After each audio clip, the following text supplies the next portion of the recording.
me, forever on fire.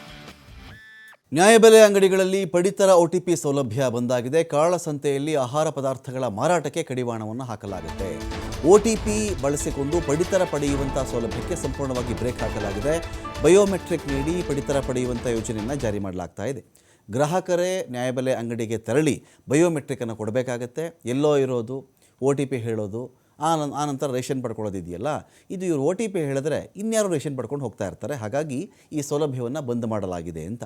ಅರ್ಹ ಫಲಾನುಭವಿಗಳು ಯಾರು ಒಂದು ಅರ್ಹ ಇರ್ತಾನೋ ನ್ಯಾಯಬೆಲೆ ಅಂಗಡಿಗಳಲ್ಲಿ ಪಡಿತರ ಸೌಲಭ್ಯವನ್ನು ಪಡೆಯುವುದಕ್ಕೆ APL BPL ಯಾರು ಇರ್ತಾನಲ್ಲ ಆ ವ್ಯಕ್ತಿನೇ ಹೋಗಬೇಕು ಅಂತ.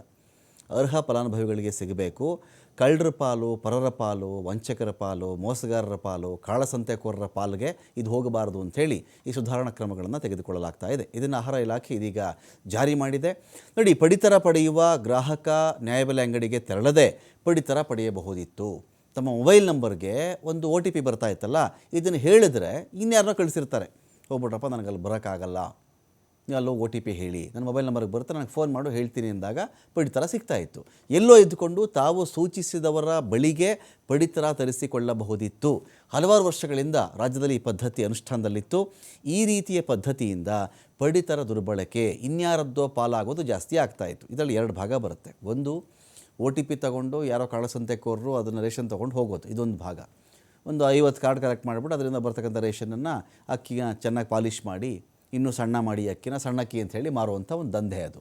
ಇನ್ನೊಂದು ಕಡೆ ಏನಾಗುತ್ತೆ ಅಂದರೆ, ಯಾರೋ ವಯಸ್ಸಾದವರು ಇರ್ತಾರೆ, ರೇಷನ್ ಕ್ಯಾರಿ ಮಾಡೋಕ್ಕಾಗಲ್ಲ, ಹುಷಾರಿರಲ್ಲ, ಅವ್ರು ಬರೋಕ್ಕಾಗಲ್ಲ, ಮನೇಲಿ ಒಬ್ಬರೇ ಇರ್ತಾರೆ. ಈ ಥರದ್ದು ಬಂದಾಗ ಅವ್ರು ಯಾರನ್ನೋ ಕಳಿಸ್ಬೇಕಲ್ಲ, ಹುಡುಗರು ಅಕ್ಕಪಕ್ಕದ ಮನೆಯವರು, ನೀವು ಸ್ವಲ್ಪ ತಂದುಬಿಟ್ರಪ್ಪ ನಾನು OTP ಹೇಳ್ತೀನಿ ಅಂತ ಹೇಳ್ತಾಯಿದ್ರು. ಈ ಪ್ರಾಬ್ಲಮ್ ಕೂಡ ಅವ್ರಿಗೆ ಆಗಬಹುದು. ಸೊ ಓವರಾಲ್ ಆಗಿ ಕೂಲಿ ಮತ್ತಿತರ ಕೆಲಸಗಳಿಗೆ ದೂರದ ಪ್ರದೇಶಗಳಿಗೆ ತೆರಳ್ತಾ ಇದ್ದಂಥ ಪಡಿತರ ಚೀಟಿದಾರರು OTP ಮೂಲಕ ಸಂಬಂಧಿಕರು ಪರಿಚಯಸ್ಥರ ಮೂಲಕ ಪಡಿತರವನ್ನು ತರಿಸ್ಕೊಳ್ತಾ ಇದ್ದರು. ಆದರೆ ಇದನ್ನೇ ದುರ್ಬಳಕೆ ಮಾಡಿಕೊಳ್ತಾ ಇದ್ದರು ಮಧ್ಯವರ್ತಿಗಳು. ಪಡಿತರ ಪಡೆಯದವರ ಮಾಹಿತಿ ಸಂಗ್ರಹ ಮಾಡಿಕೊಂಡು ಅವರಿಗೆ ಆಮಿಷ ಒಡ್ತಾ ಇದ್ದರು. ಅಂತಹವರಿಂದ OTPಯನ್ನು ಪಡ್ಕೊಂಡು ಪಡಿತರ ಪಡ್ಕೊಳ್ತಾ ಇದ್ದರು ಮಧ್ಯವರ್ತಿಗಳು. ಹೀಗೆ ಸಂಗ್ರಹ ಮಾಡಿದಂಥ ಪಡಿತರ ಪದಾರ್ಥಗಳು ಕಾಳಸಂತೆಯಲ್ಲಿ ಮಾರಾಟ ಆಗ್ತಾ ಇದ್ವು. ಇದೀಗ ದೊಡ್ಡ ದೊಡ್ಡ ಜಾಲಗಳನ್ನು ಪತ್ತೆ ಮಾಡಲಾಗಿದೆ. ಹಾಗಾಗಿ ಇನ್ಮೇಲೆ ಯಾರು ಪಡಿತರ ಅರ್ಹ ಫಲಾನುಭವಿ ಇರ್ತಾನೋ ಆ ವ್ಯಕ್ತಿಯೇ ಹೋಗಿ ಅಲ್ಲಿ ಬಯೋಮೆಟ್ರಿಕ್ ಸಿಸ್ಟಮ್ ಮೂಲಕವಾಗಿ ನಾನು ಬಂದಿದ್ದೀನಿ ಇಲ್ಲಿ ಅಂತ ಹೇಳಿ ಆ ಮೂಲಕ ಅವರೇ ಈಗ ಪಡಿತರವನ್ನು ಪಡ್ಕೊಳ್ಬೇಕಾಗತ್ತೆ. ಹೊಸ ಯೋಜನೆಯಿಂದ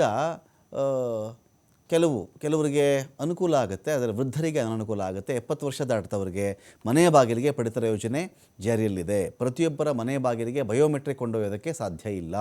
ಬಹುತೇಕ ಹಳ್ಳಿಗಳಲ್ಲಿ ಮಕ್ಕಳು ದುಡಿಯೋದಕ್ಕೆ ನಗರ ಪಟ್ಟಣಗಳಿಗೆ ಹೋಗಿದ್ದಾರೆ.